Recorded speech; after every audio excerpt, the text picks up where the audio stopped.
এই সিচুয়েশন দাঁড়িয়ে রয়েছে এখানে দেখতে পাচ্ছি আমরা অলরেডি নিফটি 23,080 অর্থাৎ জাস্ট 23,000 লেভেলকে টাচ করেছে। একটা পজিটিভিটি শুরু হয়ে গেছে মার্কেট জুড়ে। আজকে ইন্টারেস্টিং ভিডিওর মধ্যে আমরা চারটে স্টককে নিয়ে কথা বলবো। স্টকগুলোর ফান্ডামেন্টাল খুব সুন্দর রয়েছে, বিজনেস মডেল খুব সুন্দর রয়েছে, অর্থাৎ এইগুলো এই মুহূর্তে আমাদেরকে একটা কিন্তু পজিটিভ জায়গা দিতে পারে। অর্থাৎ এমনই সিচুয়েশন দাঁড়িয়ে রয়েছে কোম্পানিগুলোর ক্ষেত্রে যে আমরা কিছু পজিটিভনেস কিন্তু দেখতে পারি। তো চলো দেখা যাক প্রথম থেকে স্টকগুলোর দিকে বিজনেসটা কি। ফার্স্ট যে কোম্পানিটা কথা বলবো সেটা হচ্ছে ইলেকট্রনিক ভেহিকলস। ইলেকট্রনিক ভেহিকলস এর জন্য যে পার্টিকুলার সিচুয়েশন দাঁড়িয়ে রয়েছে কোম্পানিটা বহুবার কভার করেছি। আগে যারা আমরা পুরনো তোমরা রয়েছে এখানে এই চ্যানেলে তারা জানো যে আমি এই স্টকটার কথা আগে বহুবার বলেছি, এখনো সেই স্টকটার কথা বলতে চলেছি। স্টকটার নাম কি? Exide industries. Exide electronic vehicle যে ম্যানুফ্যাকচারিং ক্ষেত্রে যে ব্যাটারিটা অপরিহার্য, ব্যাটারি হচ্ছে প্রাণ বলা যেতে পারে ইভির ক্ষেত্রে। সেই ব্যাটারি তৈরি করার জন্য সব থেকে পায়োনিয়ার যে কোম্পানিটা, সব থেকে সেরা যে কোম্পানিটার কথা বলবো সেই কোম্পানির নাম হচ্ছে কিন্তু এক্সাইড ইন্ডাস্ট্রিজ। এক্সাইড ইন্ডাস্ট্রিজ আজ বলে না, বহু বছর ধরে এরা কিন্তু কাজ করে চলেছে এবং ফ্যান্টাস্টিক এই কোম্পানিটাকে বা মাল্টিন্যাশনাল কোম্পানি যারা কিনা স্টোরেজ ব্যাটারি ছাড়াও ম্যানুফ্যাকচারিং ইন্ডাস্ট্রিজ, একে বলা যায় লার্জেস্ট ম্যানুফ্যাকচার বলা যেতে পারে লেড অ্যাসিড ব্যাটারির উপর। এবার লেড অ্যাসিড ব্যাটারি ছিল আগেকার দিনে, এখন সেটা এলইডি ব্যাটারি চলে এসছে, আরো পজিটিভ জায়গা আসছে এবং সেক্ষেত্রে পি যা বলা হয় পি লিথিয়াম টাইপের বা ফসফেট লিথিয়াম এই ধরনের ব্যাটারিগুলো কিন্তু আসছে। এই সবগুলো কিন্তু কাজ করছে এক্সাইড ইন্ডাস্ট্রিজ। এক্সাইড যখন আমি নিজস্ব এতে ইনভেস্টেড ছিলাম যে সময়টাতে, সেই সময় থেকে সে সময় কিন্তু ব্যাটারি শুধু লেড ব্যাটারির কাজই করতো কোম্পানিটা। আস্তে আস্তে এটা মুভমেন্ট শুরু হলো। সে সময় থেকে কিন্তু এরা ইন্স্যুরেন্সের ব্যাপারেও কাজ করতো, তোমরা জানো কিনা জানি না, এ ব্যাপারে ইন্স্যুরেন্সের কাজও কিন্তু কোম্পানিটা করতো। আস্তে আস্তে কোম্পানিটা পরবর্তীকালে এইচডিএফসি লাইফ এদের ইন্স্যুরেন্স পার্টটাকে নিয়ে নিল। এরা টোটালি কনসেন্ট্রেট হয়ে গেল। সেটা হচ্ছে কি দিক? সেটা হচ্ছে এই ব্যাটারির উপরে। ব্যাটারির উপর লিথিয়াম আয়ন ব্যাটারির উপরে বেশ কয়েকটা জায়গায় এরা কিন্তু বড় মাপের একটা কোম্পানি করে ম্যানুফ্যাকচারিং ইউনিট তৈরি করেছে এবং সেখানে বাইরের বেশ কিছু কোম্পানির সঙ্গে কিন্তু টাই আপ করে নিয়েছে। সুইজারল্যান্ডের একটা কোম্পানি রয়েছে, সেই কোম্পানির সঙ্গে কাজ করছে এবং আরেকটাও বাইরের একটা চায়নার একটা কোম্পানি রয়েছে, সেই কোম্পানির সঙ্গে কিন্তু এরা কাজ করছে। কোম্পানি এই মুহূর্তে গতকাল রেজাল্ট বেরিয়েছে এবং রেজাল্ট মিডিয়াম লেভেল, কিন্তু আজকে আমরা দেখতে পাচ্ছি কোম্পানি কিন্তু একদিনে 4% উপর জাম্প করে গেছে। কোম্পানি যদি আমরা একটু ফান্ডামেন্টাল দেখবো, আমরা কোম্পানির কি সিচুয়েশন রয়েছে কোম্পানি যদি আমি দেখে নিই, এখন এই মুহূর্তে কোম্পানির ক্ষেত্রে স্টক P38 রয়েছে এবং ইন্ডাস্ট্রিজ P25। তো আমি যে সময় থেকে বলা শুরু করেছিলাম সে সময় তোমাদের যারা জানো তারা সে সময় দেখবে পি কিন্তু অনেকটা নিচে ছিল। যাই হোক, এখন এই মুহূর্তে রিটার্ন ইকুইটি ক্যাপিটাল খুব বেশি কিছু চমকপ্রদ নয়। সেলস গ্রোথ 5 বছরে কিছু নেই 2%, কিন্তু 3 বছর ধরে 17%। এটা ইন্ডিকেট করছে এরা মুভমেন্ট শুরু করেছে এলইডি থেকে চেঞ্জেস। অবশ্যই এটা কোম্পানিটার ফিউচার ভালো রয়েছে, কিন্তু এই যেটা বললাম যেহেতু এটা পাইনিয়ার কোম্পানি, মানে সেরা কোম্পানি বলতে পারে একমাত্র। এছাড়া আরো কোম্পানি রয়েছে, কিন্তু এই কোম্পানিটাকে যেহেতু পুরনো কোম্পানি, ফার্স্ট প্রেফারেন্স কিন্তু এইসব কোম্পানি পাবে। এরা 2 হুইলার 3 হুইলার যে সমস্ত অটো সেক্টর যে সমস্ত ভেহিকলস গুলো আছে সেগুলোর ক্ষেত্রে এরা বিভিন্ন রকম ব্যাটারির উপরে কাজকর্মগুলো করে। মার্কেট ক্যাপ 30,000 কোটি, অর্থাৎ লার্জ ক্যাপ কোম্পানি। আমরা যদি প্রফিটেবিলিটিতে চলে আসি, লাস্ট কোয়ার্টারের প্রফিটেবিলিটি এখানে দেখতে পারবে বিগত লাস্ট বারের তুলনায় আমাদের কিন্তু 3,980 ছিল ইয়ার অন ইয়ার বেসিসে, এবছরে 4,000 করেছে, 4,000 কোটি সেলস গ্রোথ হয়েছে। আমি যদি ডাইরেক্টলি প্রফিটেবিলিটি নেট প্রফিটে আসি, 203 কোটি গত বছরে ছিল, এবছর কিন্তু 158 কোটি হয়েছে, কমে গেছে। আবার যদি গত কোয়ার্টারে দেখি 233 কোটি, এবারে কিন্তু তার থেকেও কমেছে। কিন্তু কেন, মানে এক্সাক্ট রিজনটা কি? রিজনটা হয় ট্যাক্স চার্জ করে 33%।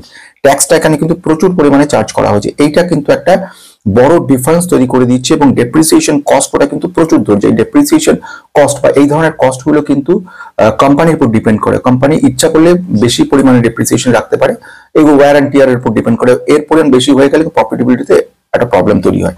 এনিহাও এই মুহূর্তে আমি যদি দেখে নিই year on year basis quarter number দুটোর ক্ষেত্রে রেজাল্ট কিন্তু খুব একটা ভালো কিছু করেনি, কিন্তু এর যে ফিউচার একটা প্রসপেক্ট রয়েছে, এক্সপেকটেশন রয়েছে, বেশ কিছু বিজনেস সঙ্গে যুক্ত রয়েছে এবং এই কারণগুলোর জন্য কিন্তু আলটিমেটলি আমরা দেখতে পাচ্ছি কোম্পানিটার মধ্যে কিন্তু একটা বড় মাপে পজিটিভনেস আমরা দেখতে পাচ্ছি। তো এইগুলো একটা কিন্তু ইন্টারেস্টিং পয়েন্ট। আসা যাক আমাদের সেকেন্ড কোম্পানির দিকে যাব। এই কোম্পানিটাও খুব ইন্টারেস্টিং। এই কোম্পানির কথা যদি বলি, এই কোম্পানির কি নাম, কোম্পানি কিভাবে কাজ করে, স্মার্টের উপর কাজ করে, স্মার্ট মিটার। অর্থাৎ আর্টিফিশিয়াল ইন্টেলিজেন্সের সঙ্গে মিটারকে কম্বাইন করেছে। এই কোম্পানিটাকেও কিন্তু আমার এই চ্যানেলের প্রথম দিকে আমি এগুলো নিয়ে বলেছিলাম। তো সবাইকে স্বাগত জানাচ্ছি বেস্ট ইনভেস্টর পক্ষ থেকে, আমি সৌম্য। ইন্টারেস্টিং ভিডিওর মধ্যে পুরনোদের অজস্র ধন্যবাদ, আর নতুনদেরকে সাবস্ক্রাইব করে বেল আইকনটা প্রেস করতে বলছি, কারণ অল্টারনেটিভ ওয়েতে এই চ্যানেল এবং ওই চ্যানেল, দুটো চ্যানেলই কিন্তু আমি কন্টিনিউয়াসলি ভিডিও আপলোড করে চলেছি। আসা যাক ইন্টারেস্টিং পয়েন্টের দিকে। স্মার্ট মিটারের উপর কাজ করা কোম্পানির নাম হচ্ছে এইচপিএল। এইচপিএল কোম্পানিটা একদিনে মানে আজকে 8% উপর জাম্প করেছে, অথচ কোম্পানিটা 1 বছর রিটার্ন দেখে 62%, 5 বছর রিটার্ন যদি দেখো দেখবে 957%। কিন্তু সেটা বড় কথা নয়, কোম্পানিটা প্রথম থেকে ডাউন কিন্তু অনেকটা, প্রায় 30% মতো হয়ে গেছিল। কোম্পানির ফিউচার অসম্ভব ভালো, বারংবার যতবার আমি ভিডিও প্রতিবারই বলেছি কোম্পানিটা ভবিষ্যতে তোমাদেরকে ভালো রিটার্ন দেবেই এবং দেওয়ার সম্ভাবনাটা খুবই বেশি। এটা কোম্পানিটার 1 বছর রিটার্ন দেখে 62%, 5 বছর রিটার্ন যদি দেখো দেখবে 957%। কিন্তু সেটা বড় কথা নয়, কোম্পানিটা প্রথম থেকে ডাউন কিন্তু অনেকটা, প্রায় 30% মতো হয়ে গেছিল। কোম্পানির ফিউচার অসম্ভব ভালো, বারংবার যতবার আমি ভিডিও প্রতিবারই বলেছি কোম্পানিটা ভবিষ্যতে তোমাদেরকে ভালো রিটার্ন দেবেই এবং দেওয়ার সম্ভাবনাটা খুবই বেশি। এটা নিয়ে আগে অনেকবার বলেছি, এখন নতুন করে বলার নেই। এখন নতুন করে যে কথাটা বলা সেটা হচ্ছে একবার ফান্ডামেন্টালটা দেখে নেওয়া। ফান্ডামেন্টালে আমি যদি চাই আমরা একটুখানি দেখে নেবো, সেটা হচ্ছে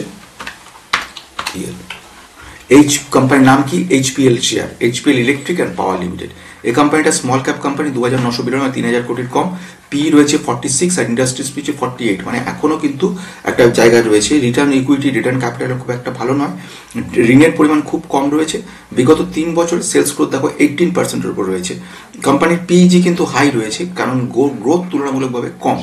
আচ্ছা, এবারে যদি দেখি আমরা কোয়ার্টারগুলো দেখি, লাস্ট কোয়ার্টার মানে সেপ্টেম্বর কোয়ার্টারের সঙ্গে আমি তুলনা করবো গত বছরে, সেখানে আমরা দেখতে পাচ্ছি কিন্তু হিউজ জাম্প। নেট প্রফিট 11 কোটি ছিল গত বছরে, এই লাস্ট সেপ্টেম্বরে দেখলাম ডবল করেছে 22 কোটি, এবং গত কোয়ার্টারে ছিল 17 কোটি, যেটা কিন্তু এবারে করেছে 22 কোটি, মানে ইয়ার on year basis, quarter on quarter দুদিকেই বেশি করেছে। এক্সপেকটেশন এটা থাকছে এই কোয়ার্টার রেজাল্টে কিন্তু খুব ভালো করবে। তাহলে বোঝা গেল এটা এই কোম্পানিটা ফ্যান্টাস্টিক কোম্পানি, 900%-এর কাছাকাছি 5 বছর রিটার্ন দিয়েছে, unbelievable small cap company, future prospect খুব ভালো থাকতে পারে এবং সম্ভাবনা রয়েছে, যেটা বক্তব্য। এবং এর কিছুটা ওভার ভ্যালু রয়েছে। এবং আরেকটা ইন্টারেস্টিং পয়েন্ট যেটা, সেটা হচ্ছে এদের যে প্রোমোটারের সংখ্যা রয়েছে 70%-এর উপর। কোনো প্রোমোটার একটা স্টেকও সেল করেনি, তার মানেটা হচ্ছে কিন্তু এটা একটা পজিটিভ ব্যাপার, আমাদের ইন্ডিকেট করে দিচ্ছে যে ফিউচার কিন্তু আমাদেরকে একটা ভালো জায়গা দিতে পারে। এই কোম্পানিগুলো আমি আগেও বলেছি, এখনো বলছি এবং বারবারই বলবো, কোম্পানিগুলো কিন্তু পজিটিভ ব্যাপার রয়েছে, ফান্ডামেন্টাল ভালো বলছে, টেকনিক্যালও কিন্তু এগুলো কোম্পানিগুলো, টেকনিক্যাল অবশ্যই টেম্পোরারি সময়ের জন্য, কিন্তু ফান্ডামেন্টাল লং রানের জন্য, যে লং রানে আমরা দেখি সবসময়, লং রানে আমাদের কিন্তু একটা খুব পজিটিভ জায়গা দেখাচ্ছে। আমি চলে আসবো নেক্সট কোম্পানির ক্ষেত্রে, সেটাও খুব ইন্টারেস্টিং কোম্পানি। নেক্সট যে কোম্পানির কথা আসবো সেটাও খুব ইন্টারেস্টিং কোম্পানি। আমি যে কোম্পানির কথা বলতে চলেছি তার নাম হচ্ছে সোমানি সিরামিক্স। আমি কোম্পানিটি কয়েকদিন আগেও কথা বলছিলাম। ফ্যান্টাস্টিক কোম্পানি, বিজনেস গ্রোথ খুব ভালো রয়েছে, অনেকটা কারেক্টেড হয়ে গেছে এবং প্রায় এখান থেকে প্রায় 25%-এর কাছাকাছি কিন্তু ডাউন হয়ে গেছে, প্রায় 28% মতো ডাউন হয়েছে। কোম্পানিটা আজকে কিন্তু খুব সুন্দর রিটার্ন দিচ্ছে এবং ফ্যান্টাস্টিকের যে কোম্পানিটার কথা আমি বলতে চলেছি, এই কোম্পানিটা কিন্তু আমাদেরকে স্মল ক্যাপ লেভেলের কোম্পানি ফ্যান্টাস্টিক, এবং এর যদি return equity, return capital employed প্রত্যেকটাই কিন্তু খুব সুন্দর রয়েছে। এবং কোম্পানিটার যেটা বক্তব্য সেটা হচ্ছে অনেকটা কারেক্টেড হয়ে আছে, অথচ বিজনেস গ্রোথ কিন্তু ফ্যান্টাস্টিক রয়েছে। এই কোম্পানির যে বক্তব্য, স্টক পি 26 রয়েছে, অথচ ইন্ডাস্ট্রিজ 34, মানে ভ্যালুয়েশন দিক থেকে excellent company. Promoter holding 55% promoter hold করে রেখেছে।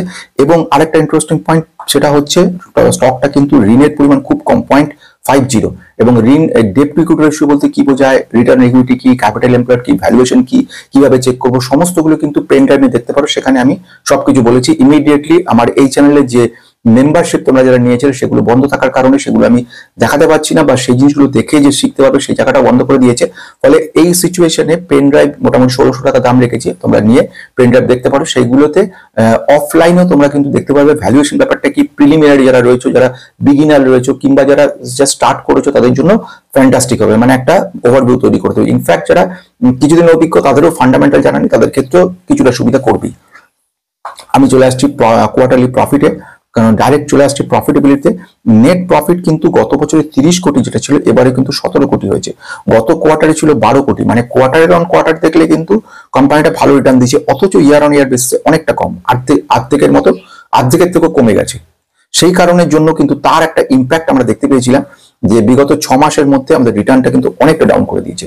কিন্তু কোম্পানি ফ্যান্টাস্টিক, বিজনেস ফ্যান্টাস্টিক, এবং এই কোম্পানি কিন্তু ভবিষ্যৎও কিন্তু ভালো রয়েছে, যেখানে যত রকম ভাবে কাজকর্ম হবে গ্লেজ ভার্টিক্যাল ভেট্রিফাইড টাইলস এর উপরে, যেখানে বাথরুমের মানে স্যানিটারি ওয়্যার্স এর যে কাজকর্মগুলো হবে, যেসব জায়গায় বাথরুম ফিটিংস যেগুলো বা বাথ ফিটিংস বলে সেগুলো কাজ হবে, সেখানে কিন্তু ফার্স্ট লেভেলে সবচেয়ে পায়োনিয়ার কোম্পানি, এবং এই কোম্পানির ডাক কিন্তু সবচেয়ে আগে পড়বে। বোঝা গেল? এবারে আসবো লাস্ট এন্ড ফোর্থ কোম্পানির দিকে। সেই কোম্পানিটাও ইন্টারেস্টিং, এটাও বিজনেস ফ্যান্টাস্টিক। এই বিজনেসের কাজকর্ম কি? এরা হচ্ছে রিসাইকেলের উপর কাজ করে। কোম্পানিটা কি নাম? গ্র্যাভিটা ইন্ডিয়া। গ্র্যাভিটা ইন্ডিয়া কিন্তু আজকে দেখতে পাচ্ছি আমরা দারুণ রিটার্ন দিয়েছে। 5 বছর রিটার্ন দেখো 3000%-এর বেশি, 3255%, আনবিলিভেবল রিটার্ন দেওয়া কোম্পানিটা। কিন্তু গত 1 বছরে অনেকটা কারেক্ট হয়েছে, এবং ম্যাক্সিমাম থেকে প্রায় 25%-এর বেশি কারেক্টেড হয়ে গেছে। অথচ কোম্পানির বিজনেস অসম্ভব ভালো রয়েছে। আমরা যদি কোম্পানির বিজনেস ক্ষেত্রে দেখি, কোম্পানি ভালো করবে। আজকে শুধু একদিনের মধ্যে 5%-এর কাছাকাছি কিন্তু এই মুহূর্তে জাম্প করেছে। আমি যদি চলে আসি কোম্পানিটার বিজনেসের ক্ষেত্রে, বেসিক্যালি অ্যালুমিনিয়াম এবং এর উপরে এবং লিথিয়ামের উপরে এদের কিন্তু রিসাইকেল উপর কাজকর্মগুলো করে।